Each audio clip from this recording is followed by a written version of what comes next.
mean, thank God it's Friday and oh my God it's a Monday. Did your weekend just disappear? Well, you're not alone. It happens to many of us. And one particularly scary part of this is called Sunday scaries, where the weekend is just no longer enjoyable because you're worried about that inevitable Monday and the workload that just awaits you when you go to your desk.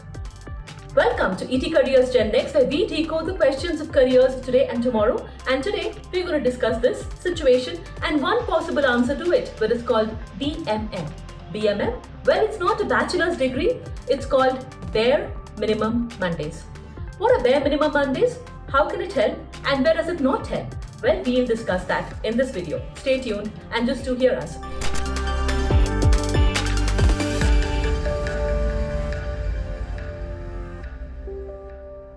So Bare Minimum Mondays is a concept which came up as a spin on this word called quiet quitting, which was quite in furor a few months back. While in quiet quitting, people were actually not enjoying their work and therefore just hanging on to their roles. Bare Minimum Monday is a very different approach where people are easing into their work on the toughest day which they find during the work week, which is Monday. So easing into your work on Mondays is basically Bare Minimum Mondays. This was popularized by a person called Marissa Gomez through her TikTok videos, and she found a lot of people, kind of signing up for this particular concept and, finding it useful for their teams. One particular person called Caitlin Winter, marketing manager in Australia, who implemented it for her team, recommended it, saying that it did improve productivity and was very positive for her team. So what are the things about Bare Minimum Mondays which can make it positive? Let's think and look at these points. The first is that no more Sunday scaries. So for people who are scared of the start of the week, scared of getting back to work, scared about the beginning of the week, this is definitely a way to ease back in, and that's probably why it was created in the first place.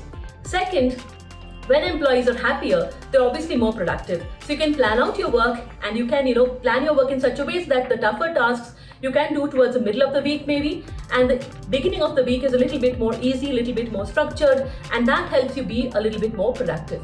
Not just that, productive employees, happy employees, are also employees who might then choose to stay back with that company, stay back with the organization who is giving them with that flexibility and ability to manage their hours.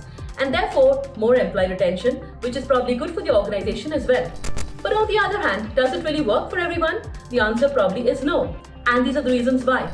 First and foremost, not all of us work in the same way. Some of us might find our peak productivity in the beginning of the week. For some, it might be the middle of the week, and for some, it might later in the week. So planning Bare Minimum Mondays, where Mondays are light and the other days are heavy, may not really work for everyone because we may not always think at the same levels when it comes to productivity. Second, and even more critical, is that not every type of job role or every type of industry can even think about this. Think of roles where every day, every hour, every second is important. Now in those kind of roles, Bare Minimum Mondays is a distant dream, and it's possibly not possible to even imagine for the employees and the workers to think about. Third and last is, imagine over the longer term, this could also have a negative productivity effect if people get so used to it that they just don't plan for the work on Mondays. We don't know, and the trend has to play out more, and we will see. But as we discover more about the future of work and the kind of nature of trends and data that is shaping us in front of us, we will keep bringing it to you at ET Careers GenNext. Till then, see you next time, and thank you so much for watching ET Careers GenNext.